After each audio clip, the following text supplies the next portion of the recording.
کے معنی اور مطلب کے حساب سے پوچھتے ہیں۔ ایسے ہی مذہبی طور پہ کسی قوم کا نام ہندو ہے، کسی کا عیسائی ہے، کسی کا بودھ ہے۔ اب بودھ ہے بودھسٹ ہم کہتے ہیں،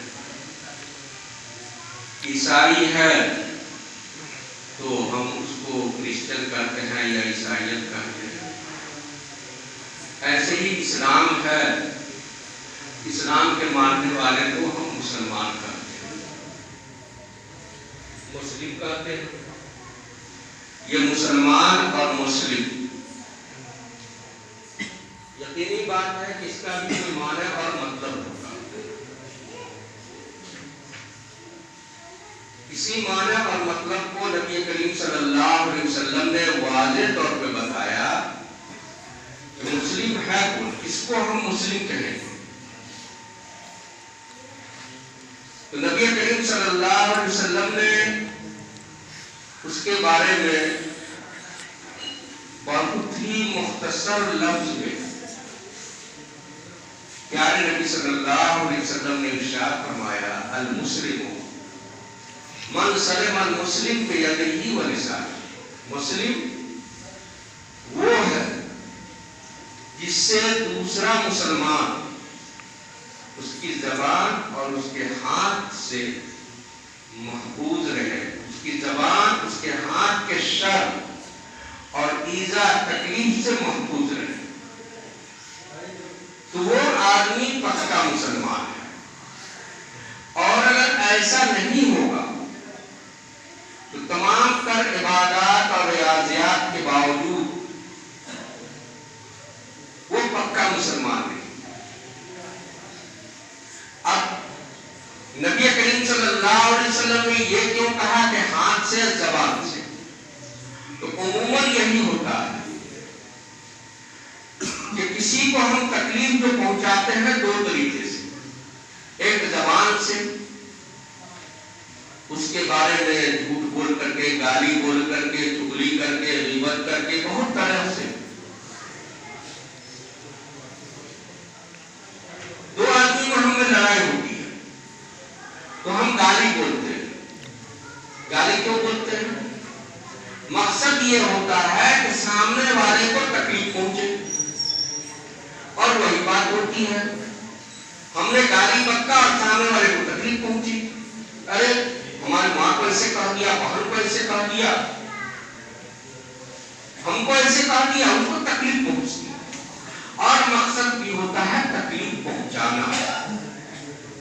تو زبان سے ہوا، ایسے ہی کسی کی چغلی کر کے، غیبت کر کے، اس کی برائی بیان کر کے،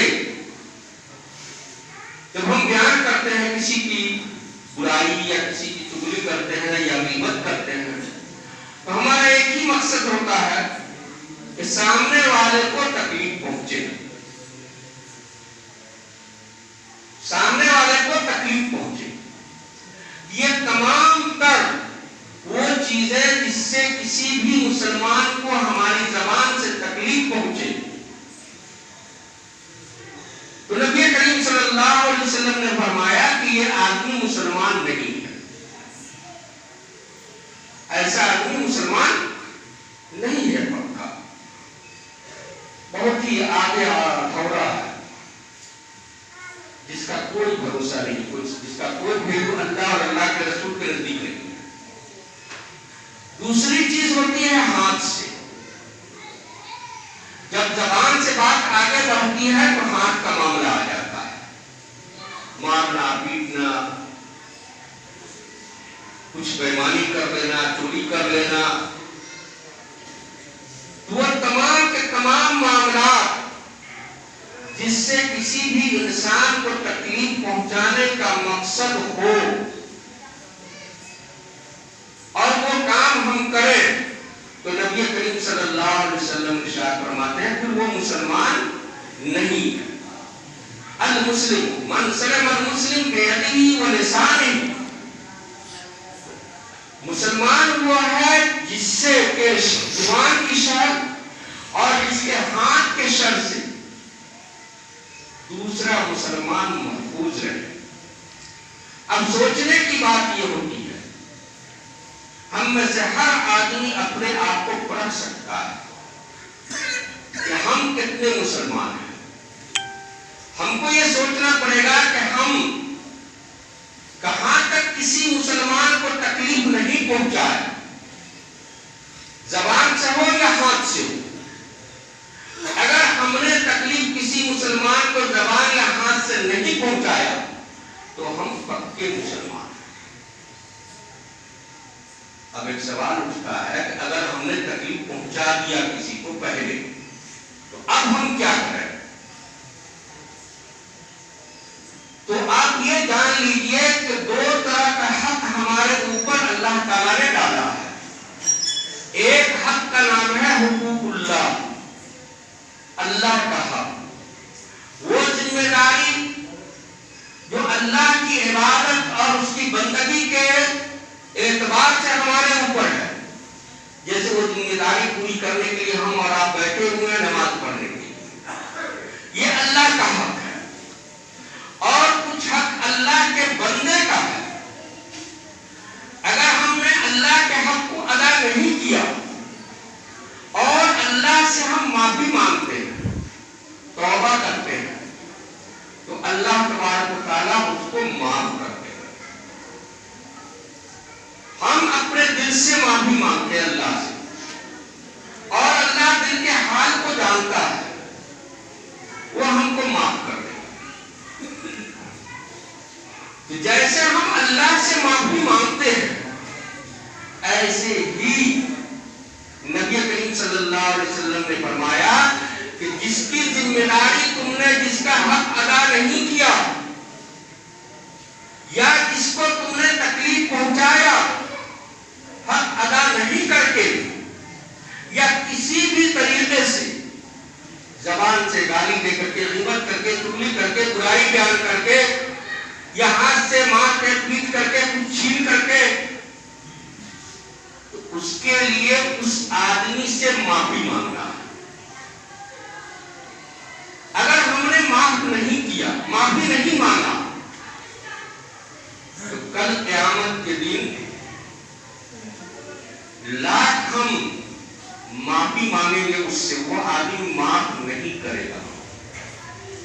دنیا میں کر دیتا ہے آدمی معاف۔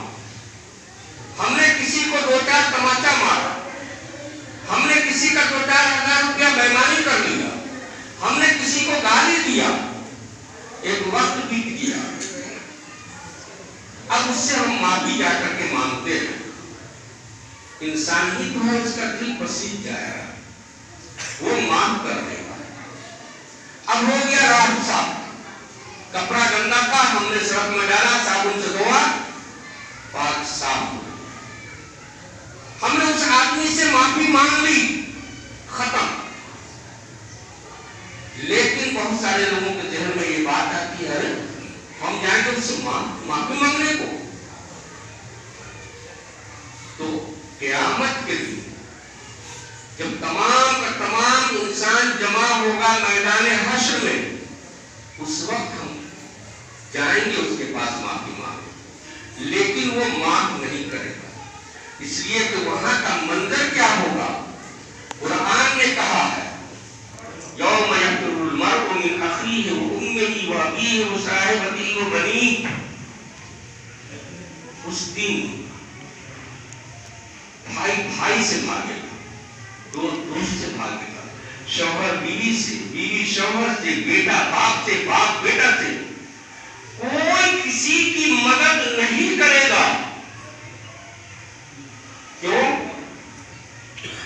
اس دن ہر آدمی محتاج ہوگا، ضرورت مند ہوگا، ہر آدمی نفسی نفسی میں ہوگا، یہاں کی طرح آرام سے بیٹھا ہوا نہیں رہے گا کہ دل اس کا پسیج جائے گا اور معاف کر دے گا۔ وہاں وہ معاف بالکل نہیں کرے گا، اللہ کے دربار میں کیس بھی کرے گا، فریاد کرے گا، اے اللہ اس نے ہماری غیبت کی تھی، اے اللہ اس نے ہماری چغلی لگائی تھی، اے اللہ اس نے ہماری برائی بیان کی تھی، اے اللہ ہمارا اس نے 500 روپیہ رکھ لیا تھا، نہیں دیا تھا، اب قیامت کے دن اللہ کہے گا لا کے دو، لا کے کہاں سے دیں گے؟